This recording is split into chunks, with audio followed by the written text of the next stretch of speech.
ಜನಪ್ರತಿನಿಧಿಗಳ ಕೋರ್ಟ್ನಲ್ಲಿ ವಾದ ಮುಕ್ತಾಯವಾಗಿದೆ.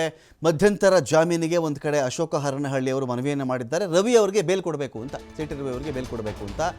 ನಾಳೆ ವಿಚಾರಣೆಗೆ ತೆಗೆದುಕೊಳ್ಳಬಹುದಾ ಇದನ್ನು ಅಂತ ಜಡ್ಜ್ ಕೇಳ್ತಾರೆ. ಬೇಡ ಸ್ವಾಮಿ, ಇವತ್ತೇ ಮುಗಿಸ್ಬಿಡಿ, ನಾಳೆಗೆ ಬೇಡ, ಇವತ್ತೇ ಮುಗಿಸ್ಬಿಡಿ ಸ್ವಾಮಿ ಬೇಲ್ ವಿಚಾರನ ಅಂತ ಹೇಳಿ ಅಶೋಕ ಹರನಹಳ್ಳಿ ಅವರು ಮನವಿಯನ್ನು ಮಾಡ್ಕೊಳ್ತಾರೆ. ಒಮ್ಮೆ ಆರೋಪಿಯ ಬಂಧನವಾದರೆ ಜಾಮೀನು ಪಡೆಯೋದು ಅವರ ಹಕ್ಕಾಗುತ್ತೆ. ಸಿಟಿ ರವಿ ಅವರನ್ನ ತಕ್ಷಣ ಅರೆಸ್ಟ್ ಮಾಡುವಂಥ ಅವಶ್ಯಕತೆ ಏನಿತ್ತು? ಸೊ ಈ ವಿಚಾರಕ್ಕೆ ಸಂಬಂಧಪಟ್ಟಂತೆ ನಾಳೆಗೆ ವಿಚಾರಣೆಯನ್ನು ಒಂದು ಕಡೆ ಮಾಡಬಹುದಾ ಅಂತ ಕೇಳಿದಾಗಲೂ ಕೂಡ ಅಶೋಕ ಹರನಹಳ್ಳಿ ಅವರು ಈಗೆಲ್ಲ ದಯವಿಟ್ಟು ಇವತ್ತೇ ಮುಗಿಸಿ ಅಂತ ಒಂದು ಕಡೆ ಕೇಳಿಕೊಂಡಿದ್ದಾರೆ.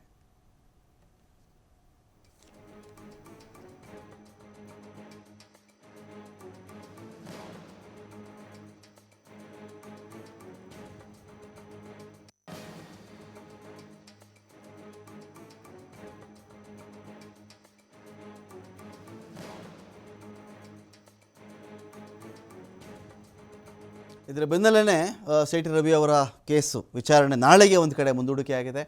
ಬಹುಶಃ ರವಿ ಅವರಿನ್ನೂ ಕೂಡ ಪೊಲೀಸರ ವಶದಲ್ಲೇ ಇರಬೇಕಾಗುತ್ತೆ. ನಾಳೆಗೆ ವಿಚಾರಣೆಯನ್ನು ಮುಂದೂಡಲಾಗಿದೆ. ಸಿಟಿ ರವಿ ಅವರ ಕೇಸ್ ನಾಳೆಗೆ ಮುಂದಕ್ಕೆ ಹೋಗಿ ಜಡ್ಜ್ ಕೂಡ ಒಂದು ಕಡೆ ಕೇಳ್ತಾರೆ, ಬೇಡ ಇಲ್ಲೇ ಇವತ್ತೇ ಮಾಡಿಬಿಡಿ ಅಂತ ಕೂಡ ಅಶೋಕ್ ಹರನಹಳ್ಳಿ ಅವರು ಒಂದು ಕಡೆ ಮನವಿಯನ್ನು ಮಾಡ್ತಾರೆ. ಆದರೂ ವಿಚಾರಣೆ ನಾಳೆಗೆ ಮುಂದೂಡಿಕೆ ಆಗಿದೆ. ಇವರೇನು ಕೇಳ್ತಾ ಇದ್ದಾರಲ್ಲ ಬೇಲು, ಇದಕ್ಕೆ ಆಕ್ಷೇಪಣೆ ಸಲ್ಲಿಸುವುದಕ್ಕೂ ಅವಕಾಶವನ್ನು ಕೊಡಲಾಗಿದೆ. ಪ್ರಾಸಿಕ್ಯೂಷನ್ಗೆ ಇದಕ್ಕೇನು ಆಕ್ಷೇಪಣೆ ಇದ್ದರೆ ಸಲ್ಲಿಸಿ ನೀವು ಅಂತ ಕೂಡ ಒಂದು ಅವಕಾಶವನ್ನು ಕೊಟ್ಟು ನಾಳೆಗೆ ವಿಚಾರಣೆಯನ್ನು ಮುಂದೂಡಲಾಗಿದೆ.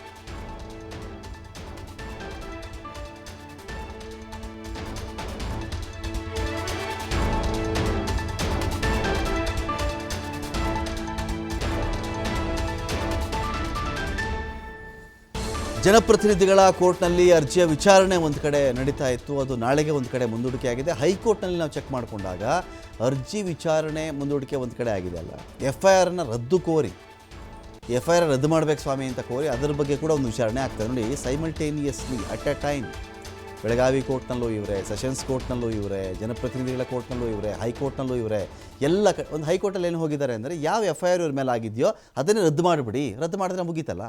ಈಗ ಬೇಲು ಇನ್ನೊಂದು ಮತ್ತೊಂದು ವಿಚಾರಗಳೇ ಬರಲ್ಲ. ಆವಾಗ FIR ರದ್ದಾಗಿದೆ, ರವಿ ಅವ್ರನ್ನ ಬಿಟ್ಟು ಕಳಿಸ್ಬೇಕು ಅಂತ ಅದರ ಅರ್ಥ.